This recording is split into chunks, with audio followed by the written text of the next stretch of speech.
L'homme humidifie d'abord le mur avec de l'eau. Il applique ensuite le mortier de ciment mélangé sur le mur. Appliquez d'abord une fine couche. Lorsque le ciment est à moitié sec et à moitié humide, il commence alors à appliquer la deuxième couche. Cette couche sert à appliquer le mur à une certaine épaisseur. Grattez le mur à l'aide d'un outil, afin de l'égaliser. Pendant que le ciment sèche et prend. Pendant que le ciment sèche et durcit, il dessine un cercle sur le carton, de 14 cm, et trace une ligne droite au centre. Puis il prend cette ligne comme point de repère. Les mêmes 14 cm.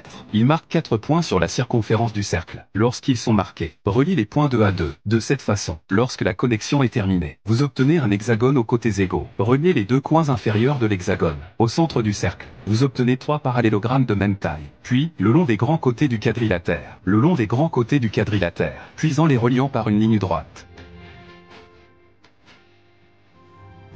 On trace ensuite les repères de la même façon, puis les relier par une ligne droite. Lorsque toutes les lignes sont reliées, nous effaçons alors les 8 lignes les plus extérieures. Nous obtenons ainsi 2 parallélogrammes, un grand et un petit. Bien entendu, les deux autres motifs sont dessinés de la même manière.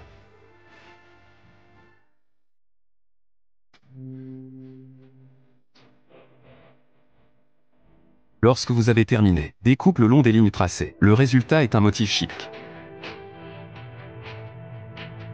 Placez le motif sous le mur encore humide. Tracez la forme du motif à l'aide du couteau gris, un par un, de bas en haut. Dans la première rangée, 4 motifs sont tracés verticalement. Lorsque vous avez terminé, utilisez une ligne droite. Reliez les sommets des hexagones au centre. Un ensemble complet de motifs de modélisation. Vous avez terminé. L'étape suivante est un peu plus facile. Placez le modèle contre les deux bords du mur, de la même manière que vous avez tracé le contour du mur, jusqu'à ce que tout le mur soit recouvert de ce motif de moulage. Il s'agit en apparence d'un motif simple. Le dessin de l'homme est basé sur la longueur et la largeur du mur. C'est pourquoi il est si clair.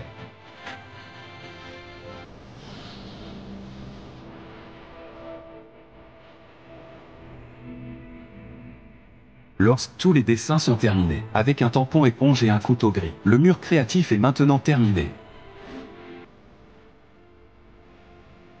Il a également préparé un plan alternatif pour le propriétaire. La première étape consiste à appliquer une épaisse couche de mortier de ciment. Puis, à nouveau, il a commencé à dessiner le motif.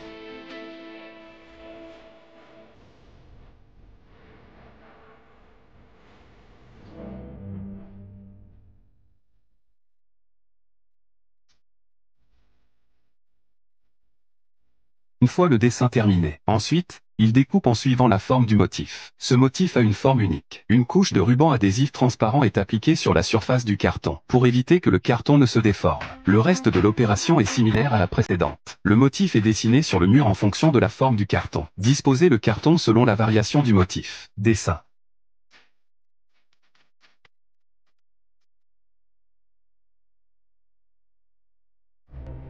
Lorsque le motif est enfin terminé, la zone vierge entre les deux motifs est complètement évidée. Cela crée un état d'évidemment. La conception de l'autre mur est maintenant terminée. Devant l'écran, laquelle de ces deux options vous semble la meilleure ?